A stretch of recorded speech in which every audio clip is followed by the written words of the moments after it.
అందరికీ నమస్కారం. ముందుగా శ్రీ పరాభవనామ సంవత్సర ఉగాది శుభాకాంక్షలు. ప్రస్తుతం మనతో పాటు ఉన్నారు ప్రముఖ ఆధ్యాత్మికవేత్త శ్రీ నిత్య విద్యానంద భారతి స్వామి గారు. గురుగారితో మాట్లాడతాం. నమస్కారం గురుగారు. నమస్కారం. గురుగారు, ఉగాది వచ్చిందంటే మన తెలుగు వారందరికీ పంచాంగం చూసుకోవడం అలవాటు. ఈ సంవత్సరం ఎలా ఉంది, ఎలాంటి జాగ్రత్తలు తీసుకోవాలి, మా జాతకం వారికి ఎలా ఉంటుంది అని ప్రతి ఒక్కరు చూసుకుంటూ ఉంటారు. ముందుగా చూసుకుంటే మరి ద్వాదశ రాశిలో అయినా మిథున రాశి వారికి ఈ ఏడాదంతా ఎలా ఉంటుందంటారు? ఎలాంటి జాగ్రత్తలు తీసుకోవచ్చు అంటారు? తప్పనిసరిగా తల్లి, ప్రేక్షక మహాశయులందరికీ కూడా పరాభావనామ సంవత్సరం ఉగాది శుభాకాంక్షలు తెలియజేస్తూ, మిథున రాశిలో జన్మించినటువంటి వారికి ఈ పరాభావనామ సంవత్సరం ఎలా ఉండబోతా ఉంది. ఎవరు చూసినా పంచాంగం ఓపెన్ చేయగానే మొట్టమొదట వాళ్ళు చూసుకున్నా నా ఆదాయం ఎలా ఉంది, ఖర్చు ఎలా ఉంది, రాజ్యపోజం ఎలా ఉంది, అవమానం, అవి చూసుకుని అక్కడే సగం వరకు వీరు నిరుత్సాహపడిపోతారు.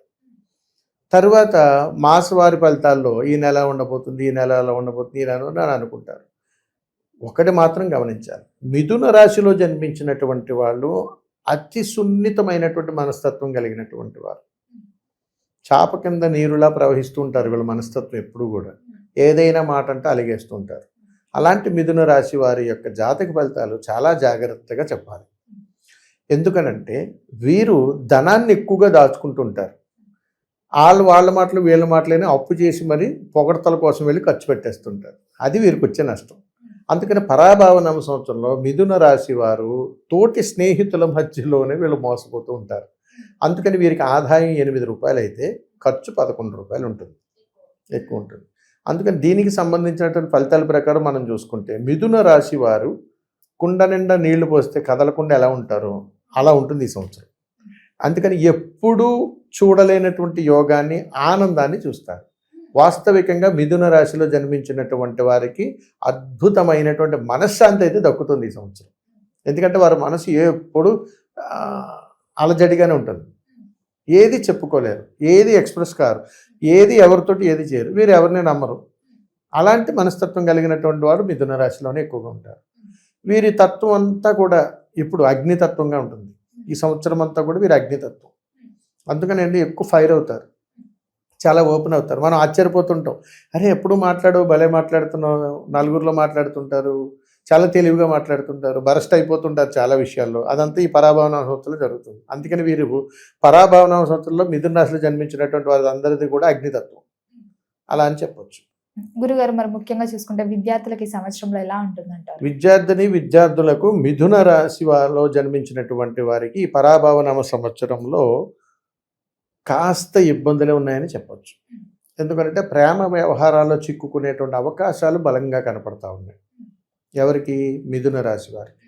రెండవది, కుటుంబం పట్ల, తల్లిదండ్రుల పట్ల అపకీర్తి తీసుకొచ్చేటువంటి పనులు కూడా చేస్తారు.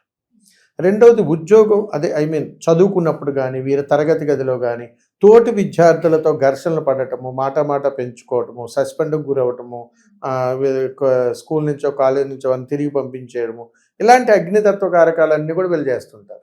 అందుకని విద్యార్థులు మిథున రాశిలో జన్మించినటువంటి వారు అవకాశం ఉన్నంత మేర తల్లిదండ్రులని ఆరాధ్య దైవంగా కానీ ఉండగలిగితే వారికి చాలా బాగుందని చెప్పొచ్చు.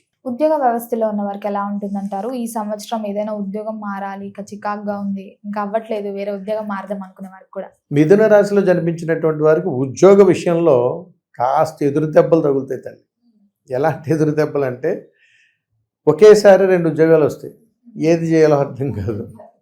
ఒకే ఉద్యోగంలో వీళ్ళు ఎన్నో కాలం నుంచి పనిచేస్తా ఉన్నా వాళ్ళు ఊహించిన దానికంటే భిన్నమైనటువంటి ప్రయత్నాలు జరుగుతూ ఉంటాయి. అంటే మంచి కీర్తి అన్నీ వచ్చేస్తాయి వీళ్ళకి, తగ్గుపు అయిపోతుంటారు. నిర్ణయాల పట్ల కొద్దిగా జాగ్రత్తలు తీసుకుని కఠినత్వంగా ఉండి మంచి నిర్ణయాలు తీసుకోగలిగితే మిథున రాశి వారికి చాలా బాగుందని చెప్పొచ్చు.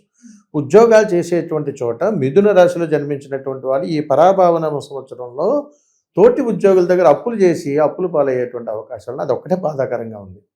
అందుకని మిథున రాశిలో జన్మించేటువంటి వాళ్ళు ఉద్యోగస్తుల దగ్గర, తోటి స్నేహితుల దగ్గర అప్పులు చేయకుండా ఉంటే వాళ్ళకంటే గొప్పవాళ్ళు ఇంకొకరు ఉండరు. వివాహ యోగం ఉందంటారా? మిథున రాశి వాళ్ళకి అమ్మాయిలకి వివాహ యోగం బలంగా ఉంది. అబ్బాయిలకి అయితే మాత్రం ఈ సంవత్సరం వివాహ యోగం తక్కువగా ఉంది, అంటే 20% ఉంది. అమ్మాయిలకి 90% అవకాశం ఉంది. మరి అబ్బాయిల కోసం ఏదైనా పరిహారం తప్పనిసరిగా ఉంది. వీరు చేయాల్సిందల్లా ఏమిటనంటే, మీకు దగ్గరలో ఉన్నటువంటి ఏదైనా హనుమాన్ దేవాలయానికి వెళ్ళి హనుమన్ నామస్మరణ చేస్తూ ఎరుపు రంగు పుష్పాలను స్వామివారికి సమర్పించండి. వివాహం కోసం ఎదురు చూసేటువంటి మిథున రాశిలో జన్మించేటువంటి వాళ్ళు ముఖ్యంగా వారు వివాహం కోసం ఎదురు చూసేటువంటి వాళ్ళు మిథున రాశిలో జన్మించినటువంటి మగవారు ఆరాధ్య దైవం ఈ సంవత్సరము వివాహం కోసం అయితే హనుమాన్ స్వామివారు మాత్రమే. కాబట్టి ఆంజనేయ స్వామివారిని వీరు ఆరాధిస్తే వివాహం వెంటనే అయిపోతుంది. అలాగే గురుగారు, ఎవరికైతే సంతానం జరగలేదో సంతాన యోగం ఉందంటారా? ఒకవేళ సంతానం జరిగితే వాళ్ళ పిల్లల పట్ల ఎలాంటి జాగ్రత్తలు తీసుకోవచ్చు? తప్పనిసరిగా మిథున రాశిలో ఉన్నటువంటి వారికి మొదటి 6 నెలల్లో సంతాన యోగ్యత లేదు. తర్వాతి 6 నెలల్లో కూడా సంతాన యోగ్యత అనేటువంటిది వీళ్ళకి అనుకూలంగా ఉంటుంది. అందులో ఎలాంటి అవాంఛనీయ సంఘటనలు లేవు. కాబట్టి అది యోగకరంగానే ఉన్నదని చెప్పొచ్చు. కళాకారులకి, సినీ రంగంలో ఉన్న వారికి ఎలా ఉంటుంది? కళాకారులకి, సినీ రంగంలో ఉన్నటువంటి వాళ్ళకి స్త్రీమూర్తులకు యోగం పడుతుంది. ఈ మిథున రాశిలో జన్మించినటువంటి వాళ్ళ స్త్రీమూర్తులు ఎవరైనా కానీ సినీ రంగంలో కానీ ఉంటే వారు పట్టిందల్లా బంగారమే. వారి చాలా మంచి అవకాశాలు వస్తాయి. చాలా యోగకరమైనటువంటి సమయంగానే చెప్పొచ్చు. పురుషులు కానీ సినీ రంగంలో ఉన్నటువంటి వాళ్ళు ఎవరైనా వస్తే మీరు ఏదైనా సినిమాల్లో నటించినా అది ఫ్లాప్ అయ్యేటువంటి అవకాశాలు ఎక్కువగా ఉన్నాయి. రాజకీయ రంగంలో ఉన్న వారికి ఎలా? రాజకీయ రంగంలో మిథున రాశిలో ఉన్నటువంటి వారికి అంత ఆశాజనకంగా లేదు. సర్వసాధారణమైనటువంటి పరిస్థితి. అందుకని వీరి యొక్క జీవితంలో వీరు అవమానాలు, గౌరవాలు రెండూ చూసుకోవాలి. అందుకని వీరికి వచ్చే గౌరవం కంటే అవమానాలు ఎక్కువగా ఉన్నాయి రాజకీయ నాయకులు. గురుగారు, ముఖ్యంగా కొత్త సంవత్సరం వస్తున్నారు. చాలా మంది కొత్తగా ఏదైనా వ్యాపారం స్టార్ట్ చేద్దాం, మా దగ్గర ఈ నాలెడ్జ్ ఉంది, ఇది పెడితే బాగుంటుందేమో అని అనుకుంటుంటారు కదా.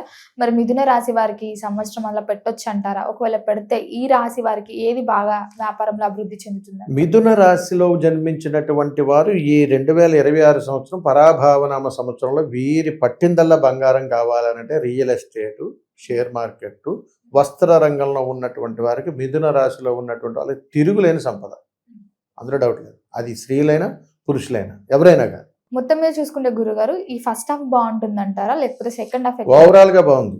ఓవరాల్ గా బాగుంది. రెండు దశ ఓవరాల్ గా ఒకటే ప్యారలర్ వీళ్ళకి. గురుగారు, ముఖ్యంగా మరి గృహయోగం, వాహన యోగం ఉందంటారు? మిథున రాశిలో జన్మించినటువంటి వారికి మొదటి 4 నెలల్లో కూడా ఏ వాహన యోగం కానీ గృహయోగాలు కానీ లేవు. సంవత్సరం మొత్తంలో మధ్య భాగంలో అంటే మొదటి 4 నెలలు కాకుండా తర్వాత వచ్చేటువంటి 4 నెలలు వీరు వాహనం కొంటారు, స్థలం కొంటారు, ఇల్లు కొంటారు. ఏ కళ ఉన్నా నెరవేరుతుంది. ఖచ్చితంగా సంపూర్ణమైతే జరుగుతుంది. విదేశీ యోగం ఉందంటారా? విదేశీ యోగంలో అంత ఆశాజనకంగా లేదు మిథున రాశి వారికి. మిథున రాశి వారు విదేశీ ప్రయాణం చేస్తే వాయిదా వేసుకోండి, 2027కి వెళ్ళిపోండి. రైతులకు ఎలా ఉందంటారు? రైతన్నలకు మాత్రం అద్భుతమైనటువంటి ఫలితాలు. ఆడవారి పేరు మీద కానీ పంట పండించారా తిరిగి చూసుకోక్కర్లేదు. ఇంకా గురుగారు, మిథున రాశిలో ఆడవారు, మగవారు ఇద్దరు ఉంటారు. మరి మగవారికి ఎలా ఉంది, ఆడవారికి ఎలా ఉంది? ఓవరాల్గా మిథున రాశిలో జన్మించినటువంటి స్త్రీ పురుషులు ఇద్దరిలోనూ కూడా ఈ సంవత్సరం మాత్రం పురుషులకు 60% బాగుంది, స్త్రీమూర్తులకు 40% బాగుంది.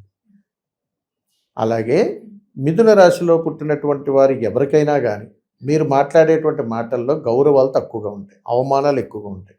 అందుకని రాజ్యభోజం 1% అయితే అవమానాలు 4%గా ఉంటుంది. అందుకని చాలా జాగ్రత్తగా ఆచితూచి మాట్లాడాలి. అంటే ఏది మాట్లాడినా తిరిగి రివర్స్ అవుతుంటుంది, శత్రువులు పెరిగేటువంటి అవకాశాలు వస్తాయి. అది ముఖ్యంగా మగవాళ్ళకి. ఇంకొక చిన్న రహస్యం మిస్ అయ్యాను ఇందులో. మిథున రాశిలో మొదటి 4 నెలల్లో ఈ పరాభవన అవసరంలో భార్యాభర్తల మధ్యలో ఎక్కువగా గొడవలు జరుగుతాయి తల్లి. ఇది మాత్రం ఖచ్చితంగా ఉంది. అందుకని మీరు కాస్త జాగ్రత్తగా ఉండాలి. గురుగారు, ముఖ్యంగా ఎంత ప్రైవేట్ జాబ్స్ చేసినా ఈ జనరేషన్లో ఇప్పుడు చాలా మంది గవర్నమెంట్ జాబ్స్కి అప్లై చేస్తూ ఉంటారు కదా. మరి ఈ సంవత్సరంలో మిథున రాశి వారికి ఆ గవర్నమెంట్ జాబ్ దక్కే అవకాశాలు ఉన్నాయంటారా? మిథున రాశి వారికి వయసు పెరుగుతుంది, ఉద్యోగాలు రాలేదని ఎదురు చూస్తారు. ఈ 2026 సంవత్సరం పరాభవన అవసరం నిరాశ ఎదురవుతుంది. ఎలాంటి ప్రభుత్వ ఉద్యోగాలు దక్కేటువంటి అవకాశాలు. మరి మొత్తం మీద చూసుకుంటే ఈ సంవత్సరం అంతా బాగుండాలంటే ఏ దైవాన్ని పూజించమంటారు, ఎలాంటి పరిహారాలు చేసుకోవాలి? తప్పనిసరిగా మిథున రాశిలో జన్మించినటువంటి వారు పరాభావనామ సంవత్సరంలో వీరు ఆరాధించవలసినటువంటి దైవం గణనాథుడు, గణపతి. వీరు ఒక విచిత్రం ఉన్నది ఇక్కడ. నాట్య గణపతిని ఆరాధనగానే చేస్తే 2026 పరాభవన సంవత్సరంలో వీరి ఇంట అన్ని శోభామయమే. వీళ్ళకి ఏదైనా పని జరగట్లేదు ఈ సంవత్సరం, నాట్య గణపతిని ఆరాధించండి. అందుకని గణనాథుల్లో అష్టగణపతులు ఉంటారు. అందులో నాట్య గణపతిని కానీ ఆరాధిస్తే మిథున రాశి వారికి ఈ పరాభవన సంవత్సరంలో వచ్చేటువంటి అపకీర్తి అంతా కూడా ఆయన యొక్క శబ్ద తరంగాలతో వెనక్కి పంపిస్తాడని ఉంటుంది. చాలా యోగం పడుతుంది. అందుకని ఈ సంవత్సరం అంత వారు నాట్య గణపతిని ఆరాధించి స్వామివారికి నచ్చినటువంటి అటుకులను కానీ నైవేద్యంగా పెట్టుకోగలిగితే ఎప్పుడు కష్టం వచ్చినా ఆయన నామస్మరణ చేయండి చాలు. గురుగారు, మొత్తం మీద ఈ ఏడాదంతా మిథున రాశి వారికి ఎలా ఉండబోతుంది, ఎలాంటి జాగ్రత్తలు తీసుకోవాలి, ఏ దైవాన్ని కూడా పూజించాలో తెలియజేసినందుకు ధన్యవాదాలు. శుభం తల్లి, నమస్కారం.